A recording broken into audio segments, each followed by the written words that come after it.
Ok, merci beaucoup. Merci aux organisateurs de me donner l'occasion de... Thank you. Many thanks to the organizers.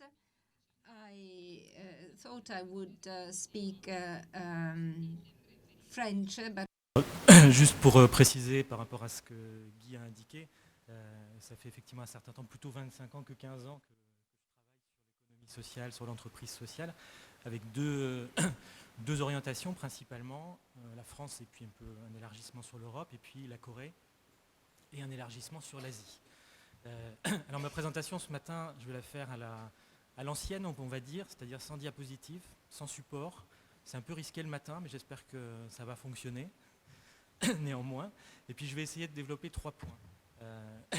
Un premier point pour comparer un petit peu les exemples de la France et de la Corée vis-à-vis de l'économie sociale, vis-à-vis du développement de l'économie sociale. Un deuxième point pour apporter quelques éléments concernant... Merci. Le pupitre a l'air un petit peu allergique, allergénique.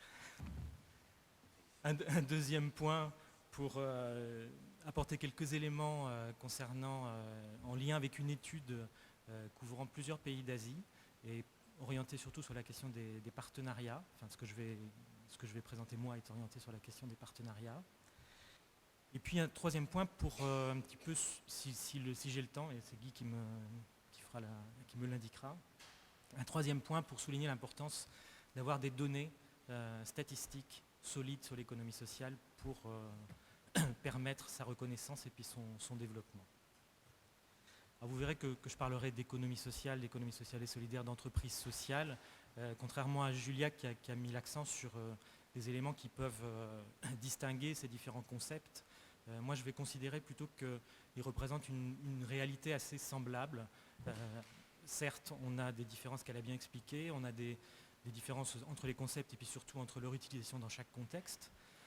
Mais ce qui m'intéresse plutôt, c'est de les considérer comme des différentes variations d'une réalité qui est celle d'une forme d'entrepreneuriat différent de la forme classique fondée sur le capital essentiellement. Alors, la France et la Corée, donc, ce sont deux exemples que j'ai choisis parce que je les connais mieux.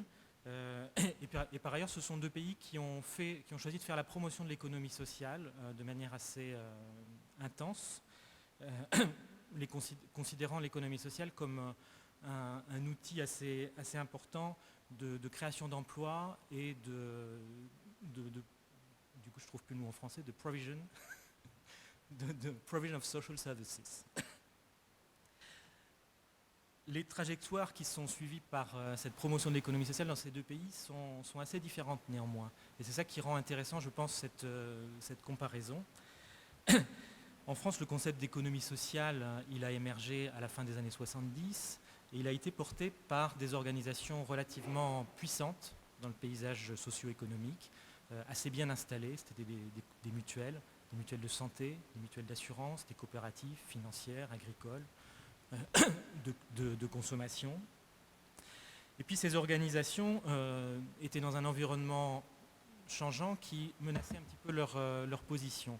Donc elles ont entrepris de se rapprocher et elles ont trouvé un soutien assez rapide auprès des pouvoirs publics de l'époque qui, eux, voulaient effectivement promouvoir un mode d'entreprise un petit peu différent de l'entreprise classique, de l'entreprise conventionnelle, avec un petit peu en toile de fond des modèles tels que l'autogestion. Ces deux acteurs, la conjugaison des efforts entrepris par ces deux acteurs a très vite porté ses fruits en France, puisque dès le début des années 80, l'économie sociale a été soutenue par les différents gouvernements sous différentes formes, y compris à un moment donné un ministère de l'économie sociale et solidaire.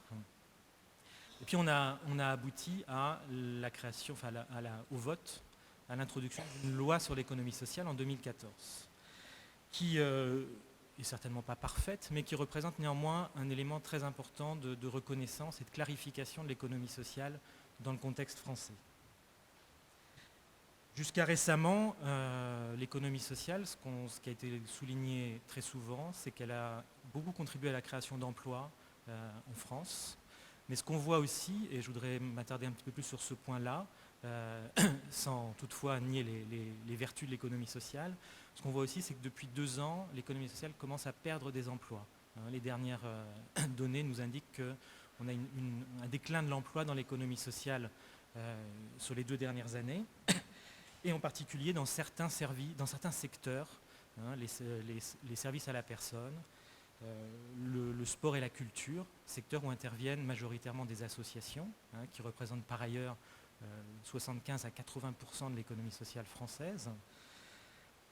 Et on voit que, ce qui est souligné, c'est que cette transformation, ce déclin de l'emploi dans ce secteur-là est très lié à des modifications qui ont été apportées par les pouvoirs publics vis-à-vis de certains dispositifs qui étaient mis à disposition principalement, voire essentiellement de l'économie sociale, notamment des emplois aidés ou des possibilités de subventionnement qui ont été transformées, qui ont été modifiées ou qui ont disparu.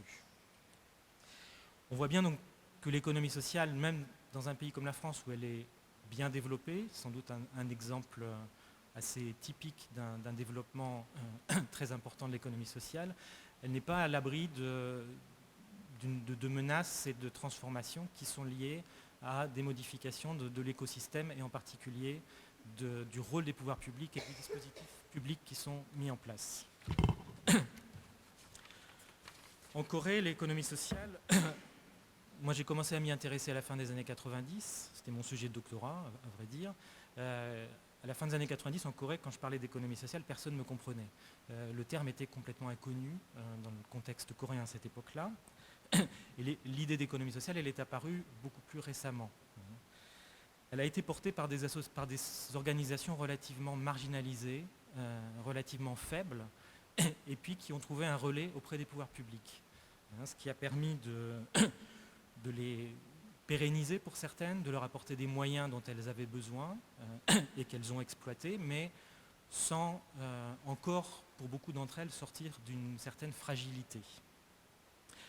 Néanmoins, ce qui est intéressant, c'est sur les 15-20 dernières années, on a vu l'introduction d'un certain nombre de dispositifs visant l'économie sociale. Alors, ce n'est pas forcément le terme qui a été utilisé, c'est pour ça qu'au début, je soulignais que j'allais considérer ces termes comme des équivalents.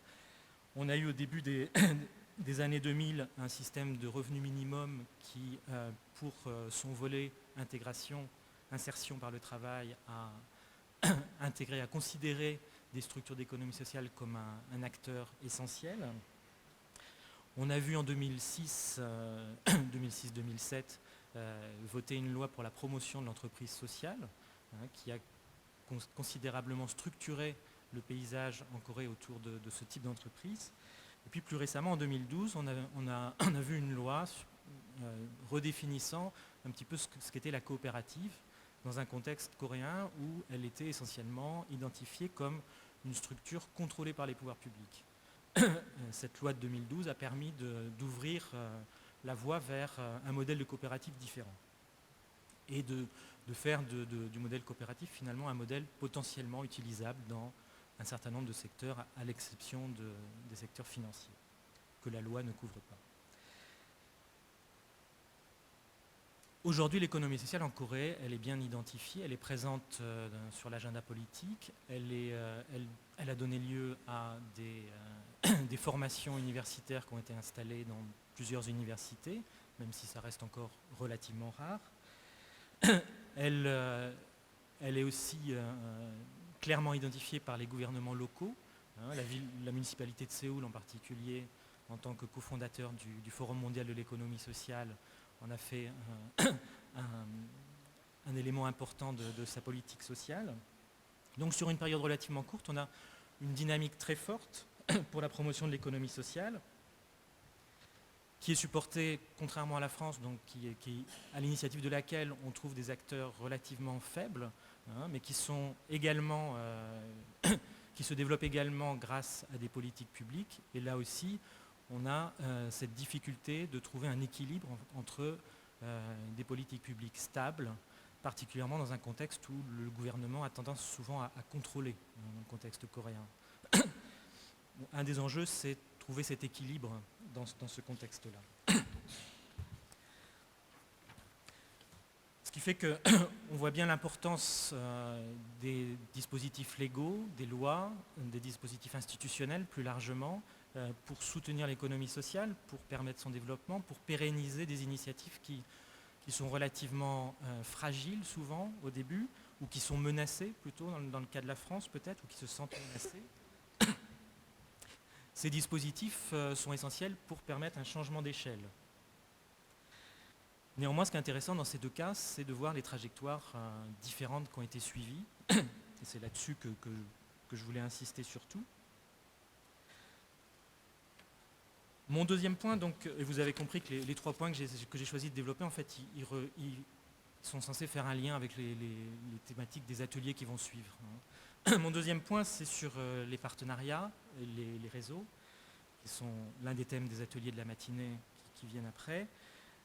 Donc ça s'appuie sur une étude qui a été réalisée, qui est en lien avec un programme dont certains d'entre vous ont sûrement entendu parler, qui est le programme XM, large programme d'études de l'entreprise sociale, des modèles d'entreprise sociale, porté par 2 universitaires belges, Marc Nissens d'une part et Jacques Defourny d'autre part.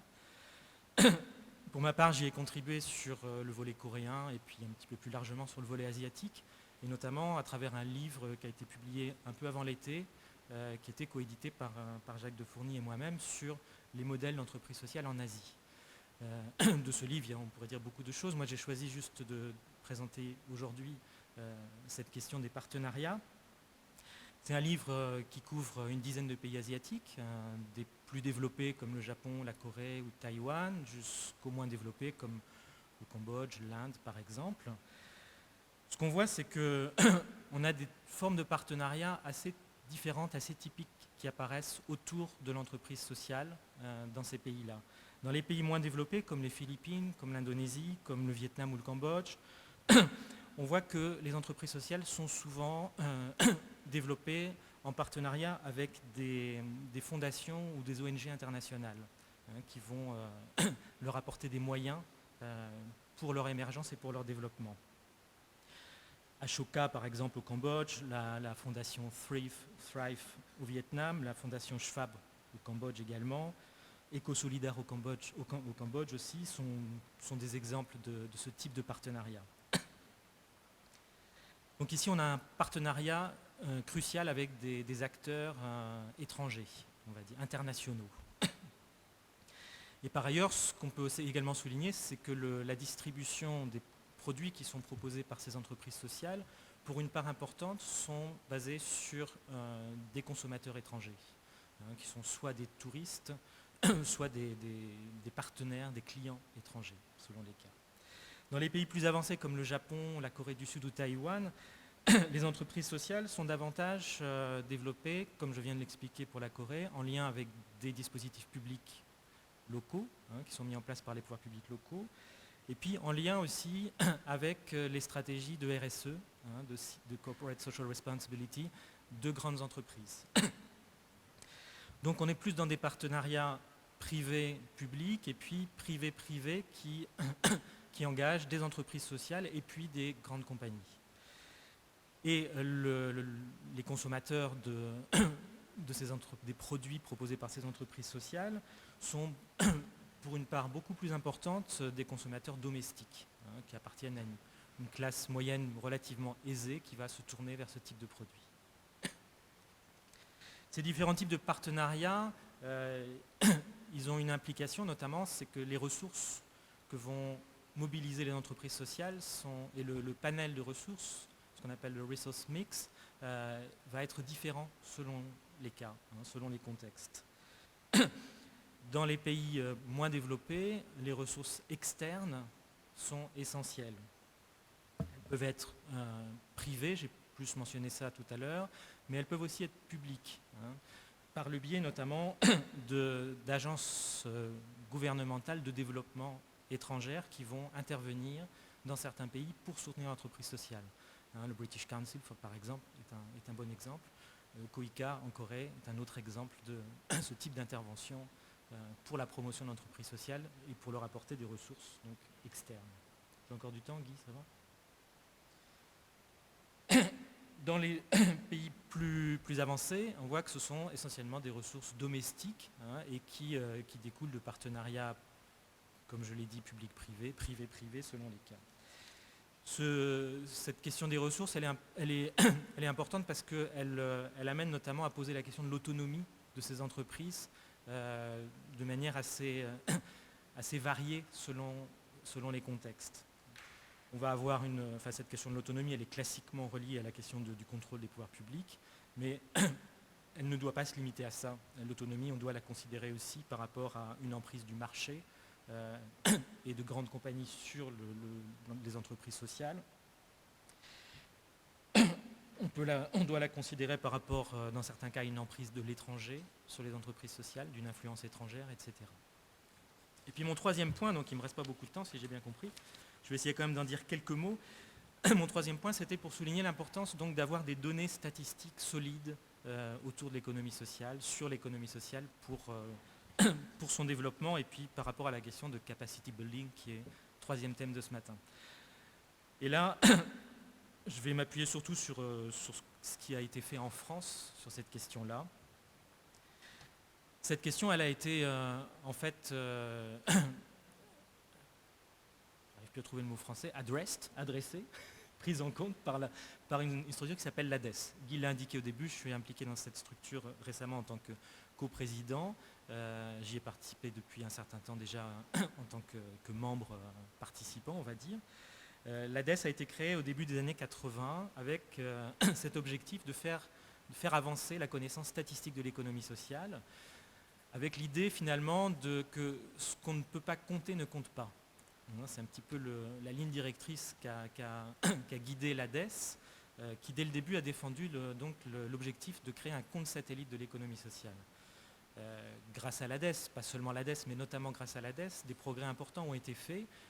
L'ADES a produit elle-même à une époque des données inédites sur l'économie sociale, qu'on trouvait assez difficilement ou pas du tout ailleurs. Et puis aujourd'hui, l'INSEE, l'Institut national de la statistique, publie des chiffres régulièrement. Le Conseil national des CRES, qui réunit donc les acteurs, les représentations régionales de l'économie sociale en France, a créé un observatoire de l'économie sociale qui lui aussi produit moins régulièrement que l'INSEE, mais de manière importante aussi des chiffres sur l'économie sociale, et notamment un atlas de l'économie sociale. Et je pense que c'est important de souligner que pour donner une visibilité et une connaissance assez fine de ce qu'est l'économie sociale, il est important d'avoir des statistiques. Et cette question des statistiques, elle va amener beaucoup d'autres questions. Elle va notamment amener la question du périmètre, elle va amener la question des critères. Et là, on rejoint un petit peu ce que disait Julia au début sur les éléments qu'on va considérer comme fondamentaux dans ce qu'on appellera économie sociale et solidaire ici en France ou ailleurs. Donc c'est une question qui englobe finalement beaucoup d'autres questions, mais qu'il est important de résoudre. Quand on n'a pas de chiffres solides, il est assez difficile de dire effectivement, on peut toujours utiliser des exemples. Évidemment, les exemples, ils ont tout leur intérêt, ça c'est certain, mais on aura besoin de chiffres à un moment donné pour appuyer cette représentation de l'économie sociale. Donc voilà, j'espère que je n'ai pas été trop long, je n'ai pas été carton jaune. Non, pas encore. Prêt à le sortir de la poche. Donc voilà, j'espère que je n'ai pas été trop long et puis surtout que c'était assez clair malgré l'absence de support pour tout le monde. Merci beaucoup.